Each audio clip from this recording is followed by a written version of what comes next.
de la vie. Radio J. Radio J. Le 10-11. Lise Gutmann. Radio J. Radio J, le rendez-vous d'actualité juive.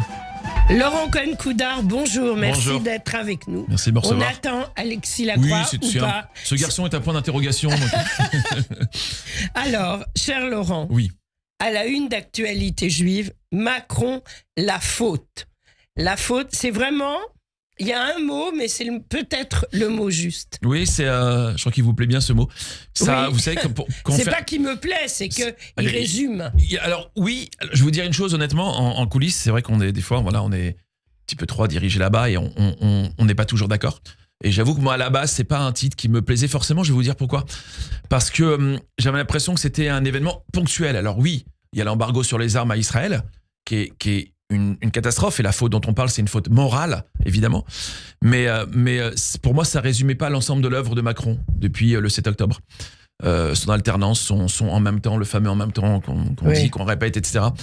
Et en réalité, c'était trop, je trouvais réducteur. Alors effectivement, avec du recul, 2 jours plus tard, effectivement, je trouve que le titre est fort. Mais évidemment, ce qu'il a fait, c'est, vous savez qu'en Ce qui nous a stupéfiés, c'est que c'était 2 jours avant à peu près 2 jours avant les commémorations du 7 octobre. Et le on mot est... faute, il est valable aussi pour faute de timing, on peut le dire. Oui, c'est ça. Faute de timing, c'est catastrophique. Oui. Mais en réalité, vous savez qu'en football, si vous faites un tacle, il y a déjà des joueurs de la même équipe qui se sont frappés. L'arbitre met un carton jaune. Ah oui. Voilà, c'est comme Et ça. donc, c'est une ce règle. qu'Actualité Juive Et a en, fait et en réalité, voilà. en donc, mettant un carton jaune. Macron prétend, alors je sais plus quel mot, quel verbe employer, que Israël est son ami, donc il le Oui. répète après en se rattrapant. Mais on ne peut pas, au mois d'octobre 2023, prétendre vouloir organiser une coalition internationale pour combattre le terrorisme islamiste, qui est le même en Israël ou partout dans le monde. qui veut gravir un peu les échelons et envers l'Occident. C'est le même partout. C'est le même que le Bataclan et ainsi de suite. Bien On sûr. peut pas dire ça et ensuite vouloir désarmer avec des mots diplomatiques qui commencent à être fatigants. Les fameux cessez-le-feu, la paix, les discussions arrêtons, les discussions militaires belliqueuses et entamant des discussions politiques, diplomatiques. Mais des fois, je me pose la question du degré de naïveté, de bêtise, même de chef d'État. Mais vraiment, discuter Là, avec c'est qui violent quand même. Ouais, je suis violent parce que Oui. franchement, j'ai pas envie de jouer aux journalistes consensuels Oui, bien qui sûr. respectent cette déontologie. On vous connaît, Laurent, c'est vrai. Je C'est profite vrai. qu'Alexis soit pas là. Il aurait rebondi sur moi pour le faire. Oui. Donc voilà, aujourd'hui, d'entendre Macron qui est invité dans par exemple, dîner du CRIF, où il sait devant quel parterre il est, et dire nous ne laisserons pas faire l'antisémitisme, et de voir à quel point la communauté juive, en France en particulier, en est aujourd'hui, je trouve ça pitoyable. Je trouve que cette impunité Et on permanente est retrouve votre catastrophique. révolte dans le numéro d'actualité juive. Tout à fait. Voilà. Exactement. Alors, on va parler maintenant d'un autre thème. Un grand article de Nathalie Sosna-Ophir. Le Hamas s'est enrichi grâce à l'aide humanitaire. Et oui. On le sait, on ne le dit pas assez. Et dans cet article, elle explique comment et pourquoi. Et ça, c'est important. Mais oui. D'ailleurs, quand vous dites on le dit pas assez, pour une certaine presse, on le dit Oui. pas du tout. On le dit pas du tout. On parle. Mais on parle- Actualité Mais Juive oui, le dit. mais forcément, c'est notre rôle. C'est pour ça qu'il faut s'abonner et soutenir le journal. Mais c'est notre rôle. Pourquoi ? Enfin, c'est pas pour ça que je voulais dire. On en parle parce qu'il faut que les gens le sachent. Il faut que chacun en parle. C'est une catastrophe quand on est en train d'expliquer dans la presse généraliste que Israël bloque l'aide humanitaire. Les gens ont une vision caricaturale. Ils imaginent les Israéliens. On parle de famine. À un moment, c'est parti des mots comme ça qui reviennent régulièrement avec génocide, apartheid et compagnie. Donc, on imagine Israël qui bloque l'aide humanitaire comme pour affamer. Israël laisse passer l'aide humanitaire. De la même façon qu'ils ont vacciné 1 million de Et qui personnes. vont recommencer dans Et qui les vont semaines. recommencer. Oui. Cette aide humanitaire est confisquée par le Hamas. On ne montre pas les images de la population qui se fait frapper, voire tuer par le Hamas. Et on parle de 100 millions par mois. On parlait à l'époque d'une somme importante du Qatar qui faisait passer des mallettes Oui. d'argent de 35 millions de dollars par mois. Aujourd'hui, on est à 100 millions pour l'aide humanitaire.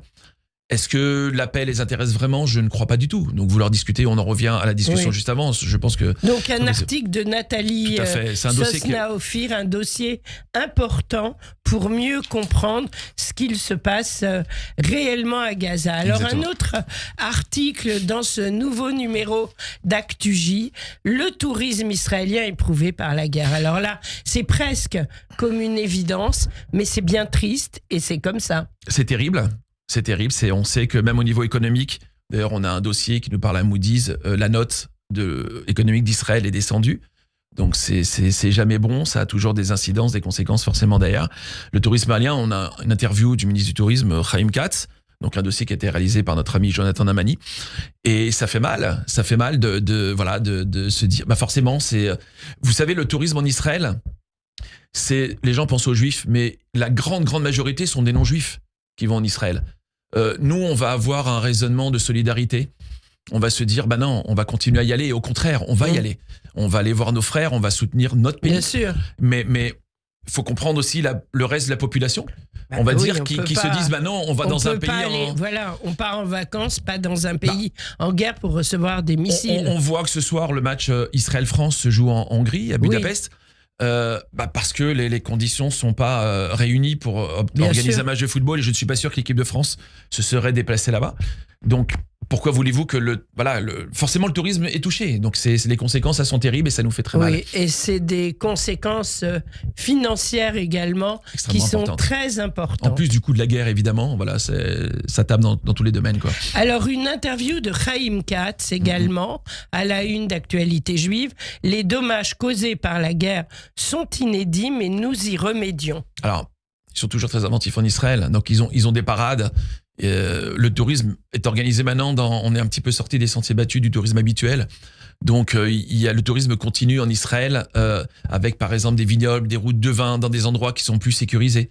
Aujourd'hui, c'est difficile de dire à quelqu'un, viens, je vais t'emmener à Haïfa et dans la région. Oui. Là, en ce moment, les vignobles du Nord, c'est très, très dur. Et voilà, c'est très dur, mais il faut qu'on continue à être solidaires. Et en fait, c'est leur, on va dire, leur stratégie, on va dire, aussi, pour faire venir du monde et remédier, évidemment, à tout ça. Ils restent optimistes, positifs. Il le faut. Ça sert à rien d'être pessimiste. Ça sert à rien d'être pessimiste. Il y a un constat négatif, forcément, mais ils essaient d'aller de l'avant et d'être inventifs et de trouver des solutions, en fait, pour faire remarcher le tourisme en Israël. Israël Katz dit une très belle phrase qui m'a marqué. Israël est la deuxième maison des Juifs de France et cela risque de devenir la première pour beaucoup d'entre eux. Exactement. C'est assez incroyable. Les conditions font que beaucoup sont partis. Bien sûr. On a très régulièrement les chiffres de l'ALIA. Évidemment. Et donc voilà, donc c'est évidemment. Alors vous revenez sur les cérémonies françaises du 7 octobre, l'émotion et dignité devant l'UNESCO. On était entre 13 et 15 000, c'était incroyable. La cérémonie poignante au Dôme de Paris, plus de 4 000 personnes et ils ont refusé du monde à foison. Je crois qu'il y avait 6 000 personnes, je crois, au Dôme. 6 000 en plus. 6 000 personnes au Dôme. Et ce qui était beau au début, en amont, on pouvait se dire pourquoi 2 soirées comme ça, enfin 2 choses organisées. En fait, c'était complémentaire. C'était important. Il y avait du beau monde, des beaux témoignages, de l'émotion. On essaie de retranscrire évidemment tout ça. Bien sûr. Et c'était extrêmement important et la mobilisation fait chaud au cœur de voir on parle souvent de Hardout, d'unité dans le Ham Israël. Ça fait partie des moments où les Juifs sont réunis en regardant dans la même direction. Donc voilà, c'est magnifique et on revient évidemment sur ces événements. Non, j'étais pas malheureusement. J'avais des rendez-vous. Non, on m'a retranscrit, etc. Mais c'était un peu frustrant, je pouvais pas être les 2 soirs d'ailleurs. Ce qui s'est passé devant nous avions une l'UNESCO. journaliste, Mathilde, qui était envoyée spéciale pour Actualité Juive, qui nous a donc fait un très joli papier. Moi, j'étais devant l'UNESCO et c'est vrai que j'ai pas pu aller au Dôme parce que je préparais des interviews pour le lendemain. On travaille tous. C'est ça, c'est compliqué. Mais devant l'UNESCO et à Copernic, le soir même, ça a été des très, très grands moments, je tiens à le dire. Alors, pour terminer, vous souhaitiez évoquer évidemment Soukhot qui arrive à grands pas. On anticipe. Un dossier spécial. Et moi, j'adore anticiper avec vous sur ce genre de thème, Laurent. Oui, alors même si d'abord on a une étape qui est Yom Kippour, mais c'est vrai qu'on anticipe dans le journal pour que les gens aient le dossier complet. Je vous avoue que je m'en suis occupé et voilà, je m'occupe de tout ce qui est judaïsme, entre autres. Et en réalité, voilà, ce qui m'intéressait, j'ai envie de parler aux gens. Je ne m'adresse pas à on va dire, des religieux tels qu'on les entend. Je m'adresse vraiment à toute la communauté, avec des choses un petit peu plus accessibles, simples et qui nous parlent aujourd'hui. Oui. Donc, ce qui m'intéressait de parler, c'est de la soukha, du lieu d'authenticité dans un monde de faux-semblants. Ce paradoxe, j'allais dire, dans ce monde aujourd'hui, de stress, d'exigence professionnelle, quand je parle de faux-semblants, c'est de nombrilisme. On est aujourd'hui les gens qui partagent leurs photos, les réseaux sociaux, les vidéos, ce monde virtuel. Ce regard vers soi-même, cet égoïsme, ça m'intéressait de parler de ce monde de superficialité par rapport à cette soukha, par rapport à cette fête de Soukhot. Ce n'est pas juste une commémoration d'événements qui ont eu lieu il y a 3000 ans, on était protégés, les nuées, etc. C'est vraiment des choses qui nous parlent aujourd'hui. Voilà, c'est un symbole d'aujourd'hui cette également. Maison éphémère avec des matériaux, c'est de l'authenticité. Et des Soukhot, il y en a partout dans Paris, profitez-en. Exactement. La soukha, lieu d'authenticité dans un monde de faux semblants, une analyse de Laurent Cohen-Couda. Merci beaucoup d'avoir été avec nous. Merci infiniment, Lise. On s'abonne, actualitéjuive.com et Chag Sameach, Laurent. Chag Sameach à tous. Merci, au revoir. Radio J. Vous écoutez Radio J à Paris sur 94.8 en DAB+, et sur notre appli Radio J. Radio J. Radio J. Le 10-11. Lise Gutmann. Radio J.